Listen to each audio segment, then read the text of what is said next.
नमस्कार, जय हिंद। आज हम 12th क्लास का चैप्टर फर्स्ट जीवों में जनन के कुछ अभ्यास प्रश्नों के उत्तर करेंगे। तो पहला प्रश्न है, जीवों के लिए जनन क्यों अनिवार्य है? चलिए आंसर की ओर चलते हैं। कोई भी जीव अमर नहीं होता है, उसकी एक निश्चित जीवन अवधि होती है। जैसे मान लीजिए कछुआ की जीवन जो है 200 से 250 वर्ष, या फिर और जीव जैसे मनुष्य 60 वर्ष तक। तो जीव मरते हैं लेकिन प्रजाति की निरंतरता बनी रहती है। प्रजनन प्रजाति की निरंतरता सुनिश्चित करता है। यह मृत्यु के रूप में हुई हानि को गौण बना देता है, अर्थात इनकी संतानें उनका स्थान लेती हैं। दूसरे प्रजनन से उत्पन्न हुई विभिन्नताएं जीव को बदले पर्यावरण में सफल जीवन यापन हेतु सक्षम बनाने के अवसर देती है, अर्थात ये जीवों के विकास में सहायक होती है। दूसरे प्रश्न की ओर चलते हैं। चलो, दूसरा प्रश्न है, जनन की अच्छी विधि कौन सी है और क्यों? जीवों में जनन सामान्यतः दो प्रकार का होता है, अलैंगिक जनन, लैंगिक जनन। जीवों में जनन के लिए लैंगिक जनन विधि को अच्छा माना जाता है। इस विधि में विपरीत लिंग वाले दो जीव भाग लेते हैं और नर तथा मादा युग्मकों का फ्यूजन होता है। संयुग्मन के फलस्वरूप बने जाइगोट से नए जीव का विकास होता है। युग्मक तथा जाइगोट निर्माण के फलस्वरूप समय गुणसूत्रों की जीन संरचना में भिन्नता आ जाने के कारण संतति पूर्ण रूप में अपने जनक के समान नहीं होती है। इसका मतलब है जो संतानें होती हैं उनकी पूर्ण रूप से उनके जैसी नहीं होती हैं। संतति में उत्पन्न होने वाली भिन्नताएं जैव विकास का आधार होती हैं। यह भिन्नताएं जीवों को बदले पर्यावरण में ही सफल जीवन यापन के अवसर प्रदान करती है, अर्थात तथा संकर खोज प्रदान करती है। चलिए इसका ले लीजिए स्क्रीनशॉट। चलते हैं नेक्स्ट प्रश्न की ओर। लैंगिक जनन। लैंगिक जनन द्वारा संतति को क्लोन क्यों कहा जाता है? चलिए उत्तर जान लेते हैं इसका।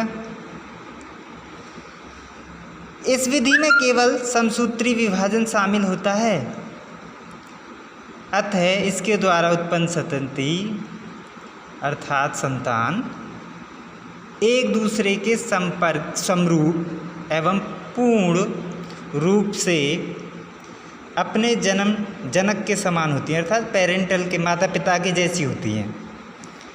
आकारिकी एवं अनुवांशिकी के रूप में समान जीवों को क्लोन कहते हैं। मतलब उसका शरीर, आकृति तथा अनुवांशिक जेनेटिक्स जो है वो उनके माता पिता और संतानों का एक जैसा हो तो उन्हें क्लोन कहते हैं। ठीक है, अगली वीडियो में नेक्स्ट अभ्यास के प्रश्न करेंगे। थैंक यू, धन्यवाद। नमस्कार, जय हिंद। आज हम 12th क्लास का चैप्टर फर्स्ट जीवों में जनन के कुछ अभ्यास प्रश्नों के उत्तर करेंगे। तो पहला प्रश्न है, जीवों के लिए जनन क्यों अनिवार्य है? चलिए आंसर की ओर चलते हैं। कोई भी जीव अमर नहीं होता है, उसकी एक निश्चित जीवन अवधि होती है। जैसे मान लीजिए कछुआ की जीवन जो है 200 से 250 वर्ष, या फिर और जीव जैसे मनुष्य 60 वर्ष तक। तो जीव मरते हैं लेकिन प्रजाति की निरंतरता बनी रहती है। प्रजनन प्रजाति की निरंतरता सुनिश्चित करता है। यह मृत्यु के रूप में हुई हानि को गौण बना देता है, अर्थात इनकी संतानें उनका स्थान लेती हैं। दूसरे प्रजनन से उत्पन्न हुई विभिन्नताएं जीव को बदले पर्यावरण में सफल जीवन यापन हेतु सक्षम बनाने के अवसर देती है, अर्थात ये जीवों के विकास में सहायक होती है। दूसरे प्रश्न की ओर चलते हैं। चलो, दूसरा प्रश्न है, जनन की अच्छी विधि कौन सी है और क्यों?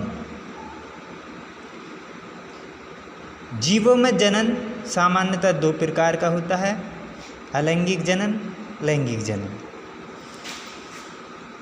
जीवों में जनन के लिए लैंगिक जनन विधि को अच्छा माना जाता है। इस विधि में विपरीत लिंग वाले 2 जीव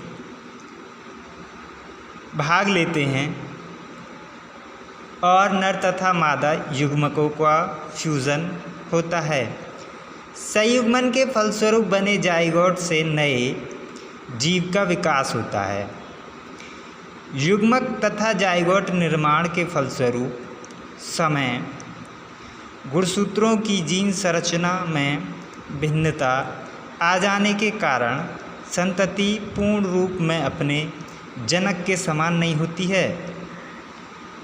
इसका मतलब है जो संतानें होती हैं उनकी पूर्ण रूप से उनके जैसी नहीं होती हैं। संतति में उत्पन्न होने वाली भिन्नताएं जैव विकास का आधार होती हैं।